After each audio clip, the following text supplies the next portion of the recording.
me, Little Stone, and I'm back with another video. This video is going to be showing you guys ways and tricks that I cover up my scars when I wear low-cut shirts, such as the one that I have on now. I know sometimes when we step out, and of course I've gotten my keloids removed, but I still have a scar that's still healing, and so that is a part of the healing process. I still have a scar that shows when I wear certain clothes.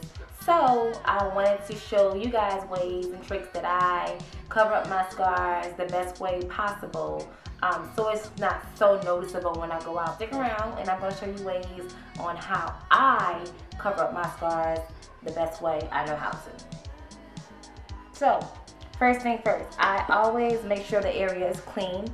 In this demo, or in this example, or in this, okay, first things first, I always make sure the area where the scar is clean. In this case, it is on my chest, so I will always make sure this area is clean. Just like you're washing your face, you know, you can use whatever type of moisturizer you want to use. Me, I like to use Neutrogena. I clean that area, dry it. You want to make sure you moisturize the area. So right now I'm using a non-scented lotion, which is Jergens lotion. If you guys can see, Jergens lotion. That's what I am using. I just have a little bit on my hand. Rub it in the area where the scar is.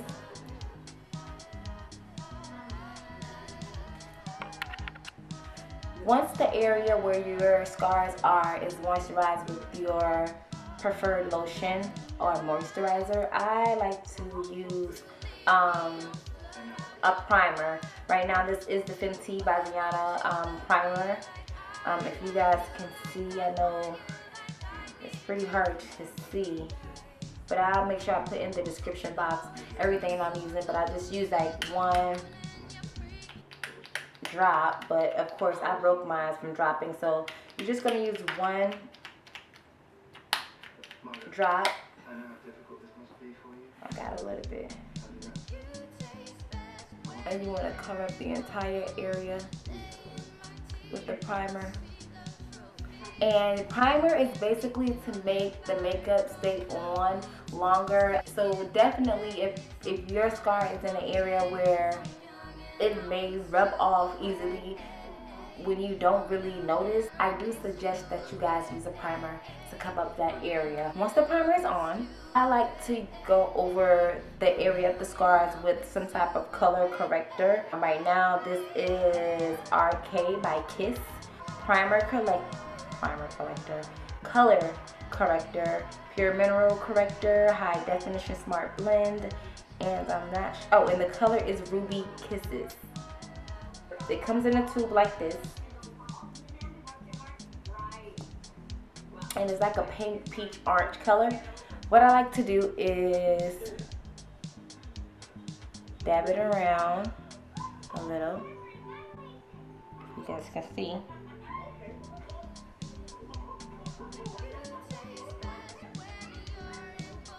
Okay.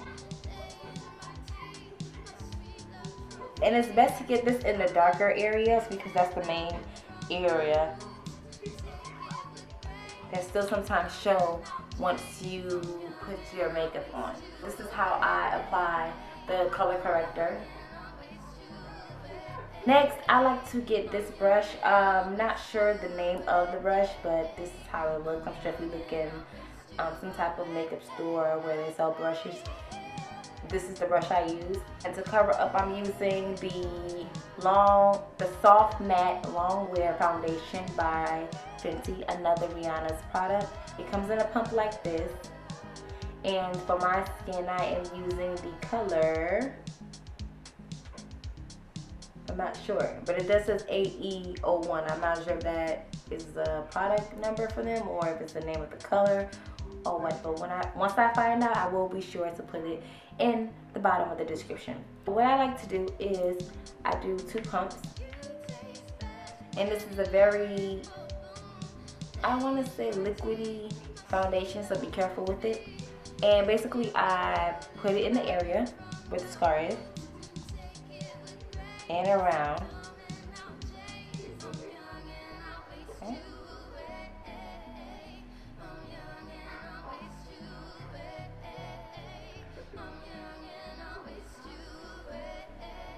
Some people like to use sponges when they put their makeup on. I actually do use a sponge when it comes to applying makeup on my face. Right now, I'm using this brush just to apply the makeup, and then I'm going to go over the area with the sponge to blend it in. So now that the area is pretty much covered up with the makeup, I have a sponge that I did wet a little, so it's just a little damp, not too much. And basically what I'm going to do is I'm going to go over the spot with this sponge to help blend the makeup into the scar area. And this part will take a little time because you really want to make sure it's blended really well. So I'm going to go real quick, blend this in while I'm looking in the mirror, and come back to you guys to show you the ending results. So after blending until you feel like it is blended in enough, sometimes I like to go over it with a darker powder. I'm still blending it in a little more, and I think it's pretty much blended in pretty good. Okay, I have this contour and blush palette that I got a long time ago. You can get stuff like this from TJ Maxx, but the color that I'm going to use over this is a darker brown. The reason why I'm using this darker brown is because, and it is a powder, I'm using it because I want it to blend in with the makeup. You don't have to use a lot of this, but I just use this because I don't want it to look too cakey, because I did use a liquid foundation. So I just go over it just a little bit in that area. And guys, when you do apply your makeup on the liquid foundation, be sure to get your neck. You want to blend it in with your chest. You don't want to walk around with just a lighter tone chest. And you know what I'm saying? You still got your neck looking crazy. Now that I've used the darker powder just a little bit, I like to get like a golden type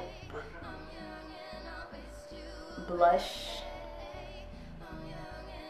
whatever you call it. I'm not good with makeup, but I get this gold stuff that they put on the cheekbones, and I just apply a little bit in that area, just a little bit, to make it look a little, you know, glamorous. And lastly, I like to wear necklaces. I actually have my own jewelry line that I'm handmade necklaces. So be on the lookout for that, guys. You can go shopping on my website to find the perfect necklace that would help if you do have a scar on your chest like me. So I put the necklace, and I'm normally wearing like 2 or 3 necklaces to help cover it, and it's normally in layered.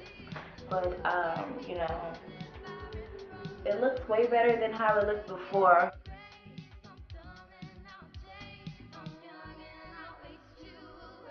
If you guys think that this video was helpful, give me a thumbs up, like my video, leave a comment.